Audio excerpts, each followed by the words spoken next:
또 주님 앞에 나와 기도한 우리 성도님들 그 삶 가운데 또 하루의 일과 가운데 하나님께서 함께 하시는 또 하나님께서 복 주시는 그런 귀한 은혜가 있길 축복합니다. 학계 1장, 2장 이제 세 번째 시간이죠. 학계에서의 세 번째 시간으로 마무리를 하는데 학계 돌아보면 첫 번째는 학계 선지자를 통해서 왜 너희들 집만 짓고 있냐, 성전 재건이 멈춘 지가 이렇게 오래가 되었는데, 그래서 그 말씀을 듣고 성전 재건을 시작을 하잖아요. 근데 그들의 마음이 지쳤을까봐 아니면 마음이 힘들었을까봐 다시 어제 말씀이었죠. 그 일곱째 달이죠. 일곱째 달에 하나님께서 학계 선지자를 통해서 힘을 내라고 굳세게 하라고 뭐 어제 세 번 강조한 거 말씀드렸잖아요. 스룹바벨아, 여호수아야, 그다음에 이스라엘 백성들아, 힘을 내서 해라. 왜? 지금 보는 것이 너희들 모습에는 크게 보이지 않을지라도, 그죠? 이전 영광에 비하면 정말 초라해 보일지라도 아니다.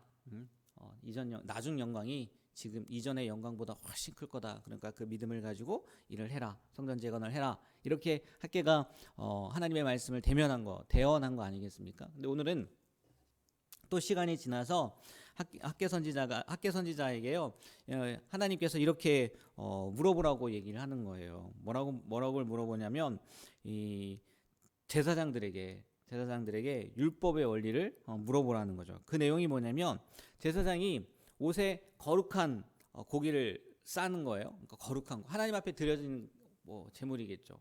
그러니까 거룩한 거겠죠. 그게 만약에 다른 음식에 닿게 되면 그 음식이 거룩해지겠냐라고 물어보라는 거예요. 그러니까 제사장들이 율법에 대해서 다 아니까 뭐라고 얘기하는 줄 아십니까? 안 거룩해지죠, 당연히. 그게 왜 거룩해집니까? 이 얘기를 하는 거예요.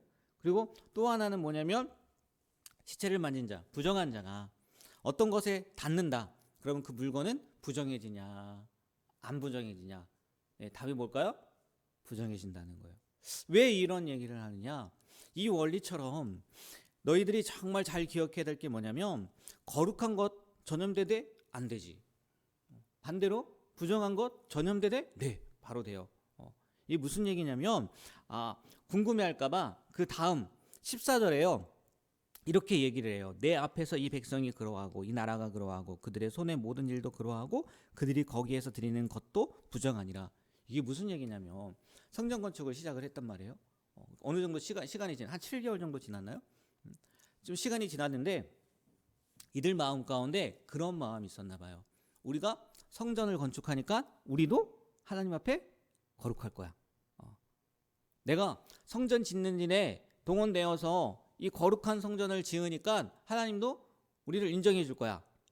이런 마음이 있었나 봐요. 그러니까 학계 선지자를 통해서 아니라는 거예요. 성전 건축이라는 이 외적인 행위보다 더 중요한 게 뭐냐면 너희들 자신의 거룩함. 너희들이 성전을 짓는다 해서 그 예를 든 것처럼 거룩한 고기에 다른 것이 단다고 해서 그게 거룩해져요? 안 되잖아요. 다들 안단 말이에요. 율법에 대해서 다 안다고요. 마찬가지로 너희들이 성전을 짓는다고 해서 너희들 자체가 거룩해지는 게 아니야. 거룩은 스스로 그 거룩한 모습으로 살아가야지. 내가 뭐 쉽게 이거 아니겠습니까? 내가 목사의 사역을 감당한다고 해서 여기 앞에서 설교한다고 해서 거룩해진다고요? 아니에요. 네, 아니에요. 내가 대표기도 한다고 해서 거룩해진다고요? 아니에요. 내가 교회 일 한다고 해서 거룩해진다고요? 아니라는 거죠.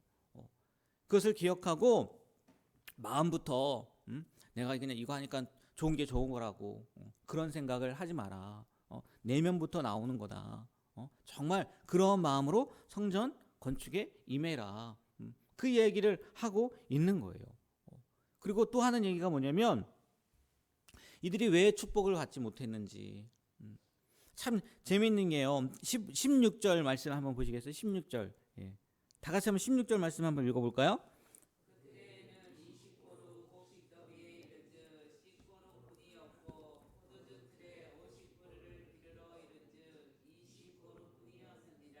아멘. 이 무슨 얘기인지 아세요? 그 전에 하나님께서 학계 선지자를 통해서 15절에 보면 봐봐, 이전 곧 여호와의 전에 돌이 돌 위에 놓이지 아니했던 때를 기억해봐라. 네. 그때는 20고루 곡식더미 이르렀다. 얘기가 뭐냐면 여러분 이게 농사를 지으면 뭐 그렇잖아요. 만약에 텃밭이라고 하더라도 텃밭에 뭐 이렇게 심어 놓으면 거기에 어느 정도 열매가 맺겠지. 이 정도는 맺지 않을까라는 기대가 있잖아요. 지금 이스라엘 백성들도 똑같다는 거예요.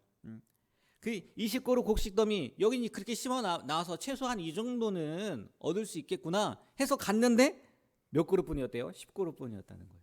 지금 그 얘기예요. 포도즙 틀에 50그루를 이 정도 심었으면 한 50그루 나와야 되는 거 아니야? 50그루는? 근데 갔더니 20그루뿐이었다는 거예요. 지금 농사와 수확의 모든 징계가 너희들이 과거에 부정하게 살았을 때 이거 하나님의 일을 하지 않고 하나님이 명령하신 거 하지 않고 그랬을 때 그랬지 않냐. 그런데 아니다. 이제 순종하면 너희들에게 그대로 복을 허락해 줄 거다. 그 이야기를 하는 거예요. 19절 말씀이 아마 복 얘기가 나올 거예요. 19절 말씀. 네. 한번 자 19절 네, 찾으셨나요? 한번 읽어 볼까요?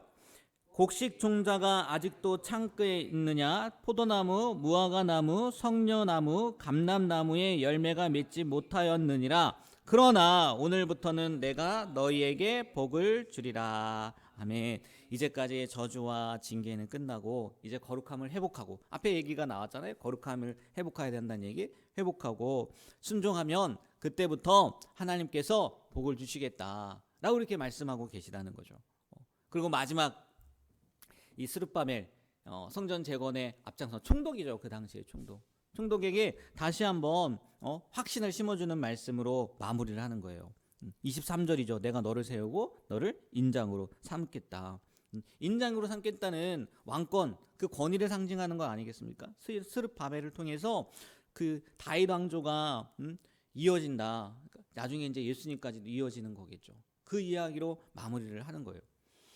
이렇게 이스라엘 백성들이 멈춰있는 성전 재건의 학개 선지자를 통해서 물론 스가랴 선지자도 나오지만 이스라엘 백성들에게 다시 일어나라고 하고 그리고 힘을 내라고 하고 더 나아가서는 이것을 왜 해야 되는 건지 그리고 진짜 중요한 것이 무엇인지 이렇게 마무리하는 말씀으로 학개의 말씀이 이렇게 마무리가 되어진다는 거죠.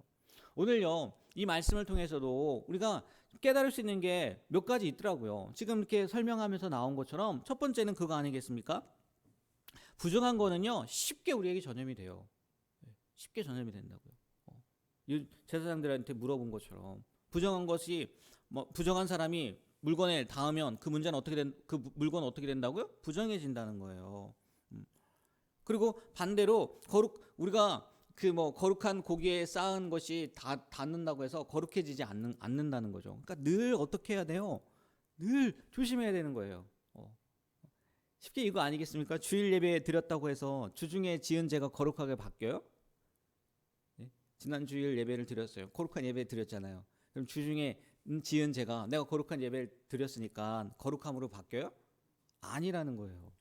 늘 거룩한 것은 전염되지 않고 부정한 것은 반대로 쉽게 전염된다. 이걸 기억하면서요. 죄 전염에 대해서 철저히 막아야 된다는 거죠. 철저히 방어해야 된다는 거죠. 내 입술로 아니면 나의 생각으로 나의 눈으로 부정한 것에 오염되지 않도록 오늘 하루 남은 시간도요. 계속해서 조심 또 조심 거룩함을 유지할 수 있는 우리가 되었으면 좋겠어요. 네, 그렇게 적용할 수도 있을 것 같고 또 하나는 오늘 하나님께서 학개 선지자를 통해서 말씀하신 게 뭐냐면 이전에 너희들이 순종하지 않았을 때 복 받았디? 복 못 받았잖아. 그런데 순종하니까 내가 이렇게 해주잖아. 우리는 반대로 생각할 때가 많이 있다는 거. 하나님 저 축복해 주세요. 그럼 제가 순종할게요. 하나님 이렇게 은혜 내려주시면 네 이런 것들 채워주시면 제가 하나님이 할게요. 이렇게 하는데 그 순서를 뭐 하라고요? 바꿔보라고요. 순종하면 내가 채워줄게. 지금 그 얘기 아니겠습니까? 너희들 순종 안 했을 때 봐봐. 20고루를 기대하고 갔는데 10고루밖에 없었잖아. 50고루 기대하고 갔는데 20고루밖에 없었잖아. 그러나 이제 순종하니까 내가 그에 맞는 은혜를 너희들에게 줄게. 지금 그 내용이거든요. 우리의 삶 가운데에도요. 하나님 이렇게 해주시면 아니에요. 먼저 내가 주님의 말씀에 순종함으로 말미암아 하나님께서 당연히 우리가 바라지 않아도 우리가 기대하지 않아도 당연히 이렇게 베풀어 주신 은혜를 경험할 수 있는 우리가 되길 주님의 이름으로 축복합니다. 그리고 마지막 이 스룹바벨 인장바지 주면서 그 건의를 이야기하고 또 메시아가 올 것이라는 것을 끊이지 그것을 말씀해 주신 것처럼 이 인장 반지 스룹바벨에게 주신 그 인장 반지의 그 예언 그 언약은요 예수 그리스도 안에서 우리가 얻은 구원 영원한 상속권을 의미하는 거라는 거죠. 스룹바벨에게만 그냥 제한한다면 하나님께서 스룹바벨에게 이런 은혜를 주셨지. 그 가문을 통해서 다윗 가문이 계속 이어지고 메시아가 주신다는 그런 은혜를 주신 거지. 이렇게 생각하며 끝낼 수도 있지만 우리의 삶 가운데 적용해 보면 우리도요 인장 반지 받은 사람들이란 말이란 그렇잖아요. 예수 그리스도로 말미암아. 그러면 그게 오늘 말씀처럼 끊겨요? 끊기지 않아요? 안 끊겨요. 영원히 지속된단 말이에요. 하나님이 그 약속을 우리 가운데 해 주셨단 말이에요. 그러면 그것만큼 귀한 복이 어디 있겠냐는 거예요. 무슨 얘기냐? 세상 모든 부귀 영화 흔들리기도 하고요. 사라지기도 해요. 때로는. 그렇잖아요. 영원히 지속되지 않아요. 근데 우리가 하나님의 자녀라는 그 신분은요. 어떻게 해요? 영원히 지속된단 말이에요. 영원한 가치란 말이에요. 그럼 우리가 이 두 가치에 대해서 생각할 때 무엇을 더 귀하게 여길 거냐는 거예요. 내가 하나님의 자녀가 된 가치를 귀하게 여길 거예요. 아니면 부귀영화 내가 누리는 것 그 가치를 귀하게 여길 거예요. 당연히 전자 아니겠습니까?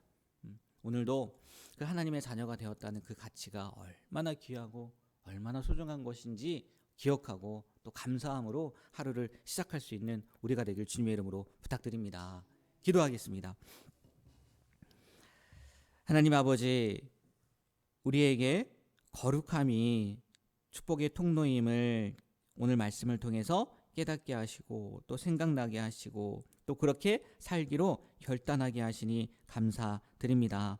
우리 삶에 부정한 것들 정말 쉽게 전염된다는 것을 기억하고 오늘 하루도 나의 입술로, 나의 생각으로, 나의 언어로, 나의 행동으로, 나의 시선으로 범죄하는 그런 어리석은 하루를 지내는 것이 아니라 늘 거룩함을 가지고 하나님 앞에 나아가게 하시고 하나님 이렇게 해주시면 제가 이렇게 할게요가 아니라 먼저 주님의 뜻대로 순종함으로 나아가는 우리가 되게 하여 주시옵소서. 그리고 무엇보다 내가 하나님의 자녀가 되었다는 것이 가장 귀한 것이고 또 영원한 가치라는 것을 기억하고 오늘 하루도 감사함으로 보내는 귀한 하루가 되게 하여 주시옵소서. 예수님의 이름으로 기도합니다. 아멘.